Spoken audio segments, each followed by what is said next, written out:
Здравствуйте, ребята! Добрый день! Подписывайтесь на мой канал. Урок номер 58. Как ворона горох вырастила. Қарға қалай бұршақты өсірді. Ты будешь учиться в выразительном чтении сказки, пересказывать ее по картинкам. Сен ертегіне мәнерлеп оқуды және түсінігін сурет бойынша айтуды үйренесің. Упражнение 1. Рассмотри картинки, послушай сказку, ответь на вопросы. Суретке қарап, ертегіні тыңдап және сұраққа жауап береміз. Как ворона горох вырастила. Ранней весной шел по полю петушок и нес за плечами мешок с горохом. Петушка заметила ворона. Она клюнула мешок и оторвала заплатку. Из мешка посыпался горох. Ворона стала есть сладкие горошинки. Когда ворона наелась, решила вырастить свой урожай. Она лапками закопала несколько горошин в землю. Пошел дождь. Скоро из земли показались молодые ростки гороха. В середине лета на ветках появились полные стручки с крупными горошинами внутри. Ворона глядела на свои растения и радовалась богатому урожаю гороха, который ей удалось вырастить. Қарға қалай бұршақ өсірді. Ерте көктемнің келісімен алқапта арқасында қабы бар бір әтеш жүрді. Оны бірден қарға байқап қалады да барып қапты теседі. Тесіп және тесілген жердегі шүберегін матасын алып тастайды. Қаптан бұршақ төгіле бастайды. Ал қарға сол кезде тәтті бұршақты жейді. Өзі тәтті бұршаққа тойғаннан кейін өзі егін егуді ойлайды. Сол кезде жерге түскен бұршақтарды аяғымен қарға көміп тастайды жерге. Жаңбыр жауады. Жақын арада жерден бұршақтың жас өскіні көріне бастайды. Жаздың ортасына келген кезде толық бүршіктердің шыққаны көрінеді. Оның ішінде бұршақтардың толық өскені байқалады.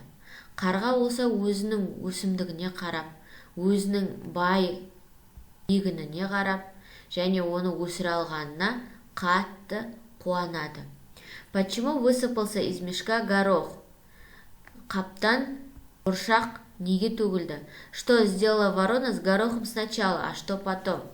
Қарға бұршақпен не істеді бірінші, кейін не істеді? Чему радовалась ворона? Қарға не үшін қуанды? Горох, бұршақ, росток, өскін, стручок, бұршаққын. Упражнение 2. Восстанови порядок роста горошины. Поставь предложения в нужном порядке. Напиши их в тетради. Бұршақтың өсуін ретретмен қой. Және сөйлемдерді ретретмен қоямыз. Және дәптерге жазып аламыз. Ворона закопала горох в землю. Қарға жерге бұршақты көмді. На ростках появились полные стручки с горохом. Бұршақ толған бүршіктер толық өсіп шықты. Горох упал из мешка на землю. Бұршақ қаптан жерге құлады. Из горошины появились молодые ростки.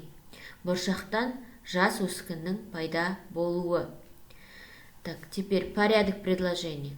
Горох упал из мешка на землю. Первое. Второе. Ворона закопала горох на землю. Третье. Из горошины появились молодые ростки. На ростках появились полные стручки с горохом. Четвертое, да? Определи время и число глаголов в этих предложениях. Какое время года это происходило? Етістіктерді табамыз сөйлемнен. Етістіктің шақтарын және қай түрде тұрғанын анықтаймыз. Және қай жыл мезгілінде болды. Здесь глаголы. Упал, закопала. Глаголы стоят в прошедшем времени, единственном числе. Появились прошедшее время, множественное число. Это происходило ранней весной, и в середине лета появились полные стручки с горохом. Бұл оқиға қай кезде болды? Бұл ерте көктемнің басында болды және толық өскін жаздың ортасында өсіп шықты. Упражнение 3. Работа в парах. Перескажите сказку, используйте картинки и предложения подсказки. Жұптық жұмыс. Ертегіні айтып береміз. Ол үшін суретті қолданамыз және көмекші сөйлемдерді қолданамыз. Ворона увидела петушка. Қарға әтешті көрді. Она оторвала заплатку. Ол матаны алып тастады. Горох высыпался из мешка. Бұршақ қаптан төгілді. Ворона наелась. Қарға тойды. Ворона закопала горох в землю. Қарға жерге бұршақты көмді. Пошел дождь, жаңбыр жауды. Выросли стручки с горохом. Бұршақ толы бүршіктердің өсіп шығуы. Ворона обрадовалась урожаю. Қарға егінге қуанды. Упражнение 4. Произноси правильно, запомни. Дұрыс айтып, есте сақтаймыз.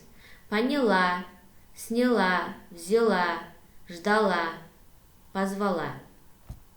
Түсінді, шешті, алды, күтті және шақырды. Придумай с одним из этих слов предложение, напиши.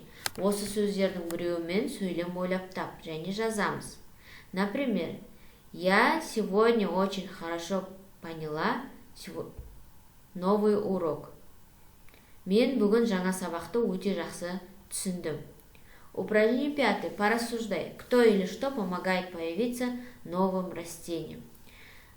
Пайымдаймыз.